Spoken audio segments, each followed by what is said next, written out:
bienvenue sur ma chaîne. Donc on se retrouve aujourd'hui pour un nouveau cours.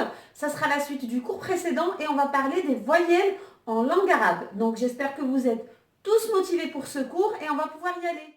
Donc quand on parle de voyelles en arabe, c'est l'équivalent de son en français. Donc il existe 3 sons différents en langue arabe et donc 3 voyelles différentes. Le son A, I et OU.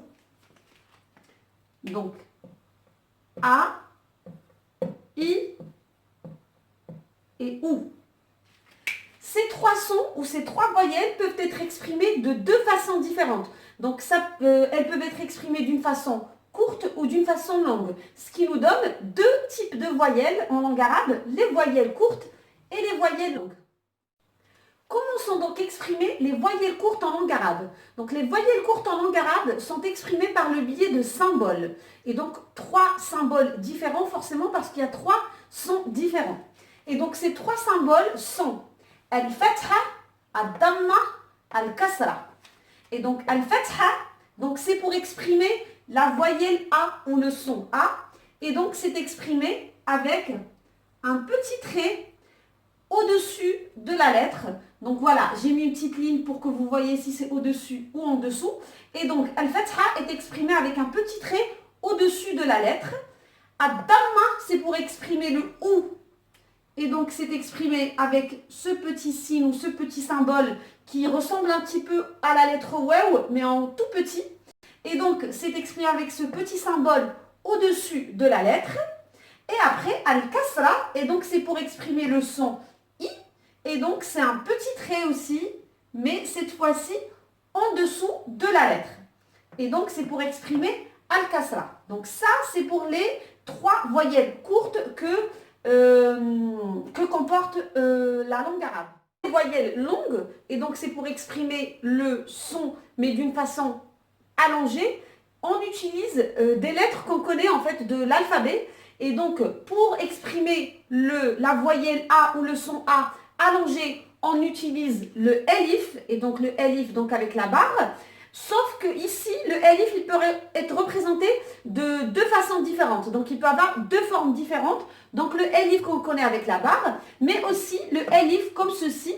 C'est un peu comme le yé, mais sans les points. Donc, si vous voyez ça, c'est aussi pour exprimer le son A, mais d'une façon plus allongée. Et donc, ça se lit A. Donc, ça, c'est pour exprimer le son A. Pour exprimer le son OU, donc c'est OU allongé, on utilise la lettre Waw.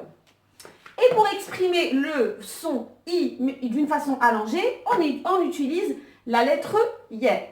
Donc voilà pour la définition des voyelles courtes et des voyelles longues. On va pouvoir illustrer tout ça avec des exemples. Restez bien concentrés. Alors, pour illustrer tout ce qu'on vient de voir, donc j'ai pris 3 exemples de lettres.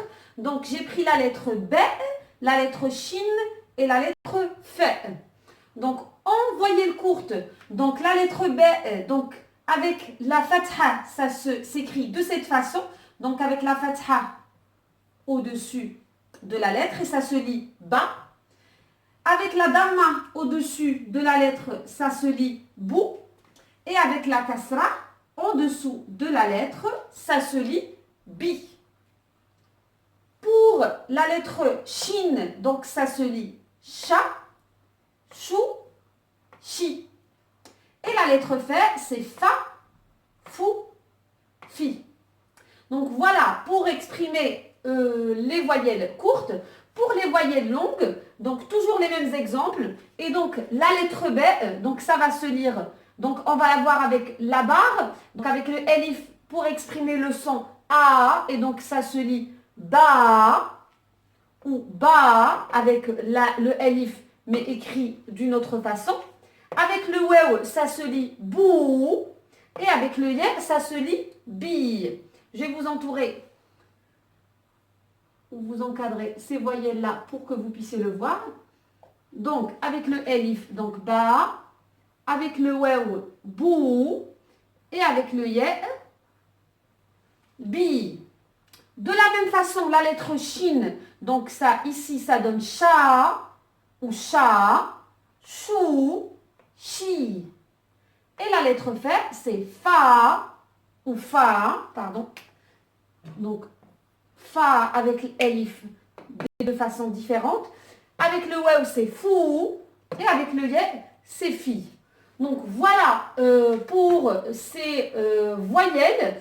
À noter juste que, en règle générale, les voyelles courtes ne sont pas très utilisées ou très rarement utilisées, que ce soit dans les livres ou voilà, dans la presse. Voilà, c'est pas, vous n'allez pas les voir souvent. Donc en fait, c'est vraiment en fonction du contexte verbal qu'on devine si c'est un ba ou si c'est un bou ou si c'est un bi.